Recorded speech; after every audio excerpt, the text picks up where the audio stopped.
ماما كانت بتهزر معايا انا وبابا امبارح، تقولي مالك انت وابوكي منومين زياده على اللزوم على بعض كده ليه؟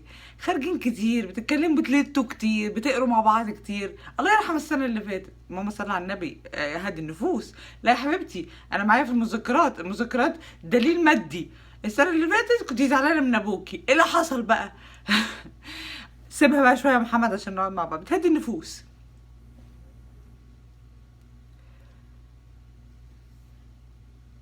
شوف جمال الغيره من ام بتتخانق مع بتعمل حوار عشان خاطر تقضي وقت زيادة مع بنتها، وأب بيحاول يخطف بنته كده عشان يغذيها.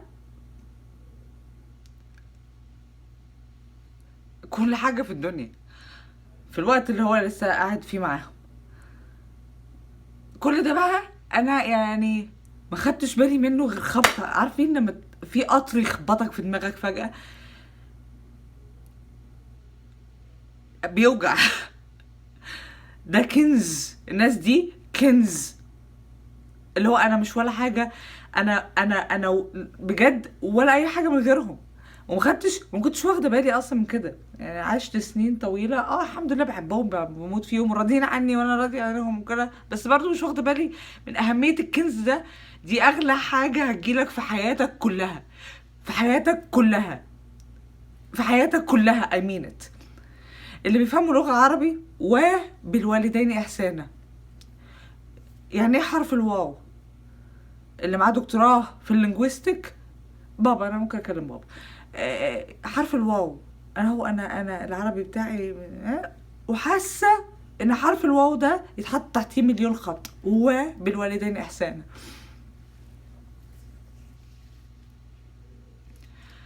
قعدت طبعا بجيب غصب عني، جت كده لوحدها. ربنا كرمني انه يفتح لي مداركي بزياده ويكبر لي قلبي شويه وروحي رحمها بزياده عشان يخليني احس بالشعور ده.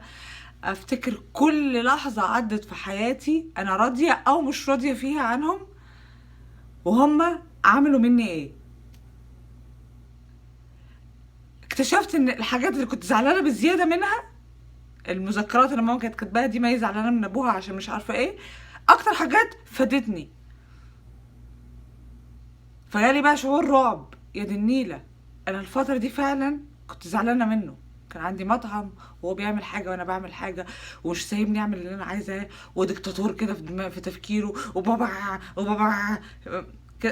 الشعور جوه يعني بنحترم بعض خلال اليوم عادي، بنتكلم ونهزر وكل حاجه، بس اكيد اتليست الشعور اللي جوايا حاسه بكده، بلومه على فشلي او بلومه على حاجه. لان انا شاب، السكينه سرقاني، جعان على الدنيا، عايز انجح، عايز الكارير بتاعي يعلى، عايز البيزنس بتاعي يبقى كويس، عايزه ابقى فورمه وابقى موديل، عايزه اروح واجي واشوف ناس واشوف صحابي، عايزه احب، عايزه عايزه. احنا كلنا عايزه. اقعدي يومك كده وشوفي كام ساعه في اليوم انت عايزه، وانت عايز هتلاقيك اليوم كله مقضيه انا عايز، او اللهم نفسي. والاتنين دول اساسي. اللي انا لما مؤاخذه يعني من يعني I'm there like little sperm. ها، اساس كل حاجه في حياتنا. ويا سلام بقى لما بيضحوا من وقتهم وفلوسهم ونفسهم وتعبهم ونومهم وكل انا ابويا وامي اللي يعرفوا بابا وماما دول، هو دكتور ومهندسه صحيح، صح؟ بيلبسوا ايه، بيركبوا ايه، بياكلوا، بيعملوا ايه لنفسهم. بجد فعلا من اول ما وعيت على الدنيا الاتنين دول بيعملوا ايه لنفسهم. هما بيجروا ورا بعض في البيت كده زي القط والفار والشيبهندال، لكن ما بياخدوش حاجه خالص كل حاجه لينا.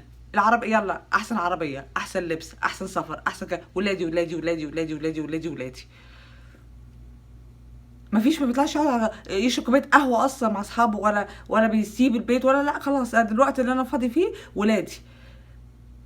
كنت بلومه على ازاي يا بابا تتعبني كده، وازاي تعلمني مشاكل الحياه، وازاي توديني للمحكمه وتشوف وتخليني اشوف الحاجات الوحشه دي، وازاي تجيبني امريكا وازاي تعمل ازاي ترميني انا بنت، ازاي ترميني في البحر هو يعني اللي انا حاسه بابا مسكني كده في بحر بقى شرس، مسكني وطخ رماني فيه، بس هو لازق فيا.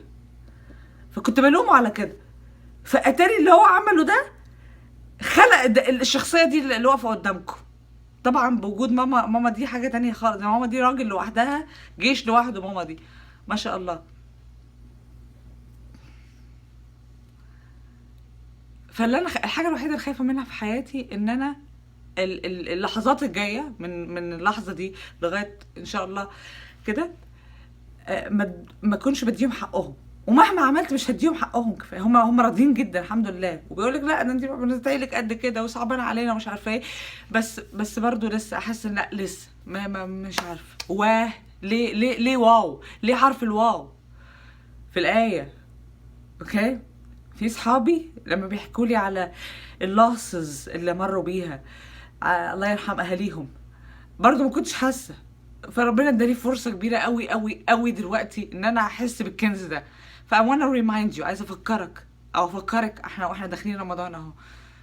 المهاجرين اهاليهم، اصل ماما مش راضيه عن مراتي فهبعد، اصل بابا ما ادانيش فلوس عشان اسافر، اصل بابا موقف لي جوازتي ده كله، اصل انا رحت بعضلاتي وقوتي وبذكائي وحالي ومالي عملت نفسي وابويا ما عملش حاجه. ايا كان الاب عمل ايه، مش بيقولوا لك روح اشرك بالله، او الام، اي بصوا ايا كان قربوا منهم عشان الناس دي كنز من عند ربنا. مفيش حد هيبقى قوي، هيبقى انسان قوي وناجح غير لما علاقته بين ابوه وامه تكون صحيه. ومش هم اللي هيعملوا لنا، احنا اللي المفروض نشيلهم دلوقتي مدى العمر. من اول كده ما تبقى تعرف ان انت تبقى جسمك قوي كده وتعرف تجيب قرشك، وده المفروض من سن 16 اتمنى او 18. احنا في مصر الاب بيصرف على ابنه لغايه سن بيجوزوا ابنه. الاب يبقى قاعد مهموم وتعبان عشان عايز يجوز ابنه، ويجيب له الشقه ويجيب له مش عارفه ايه. بقى ده الجول بتاع الاب، بقى هدفه في الحياه ازاي يجوز ابنه وازاي يجهز بنته.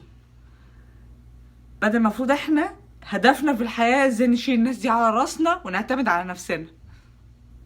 اوكي. انتوا يعني عيله كبيره بالنسبه لي، اديني اهو الحمد لله ربنا خلاني انطق بيها.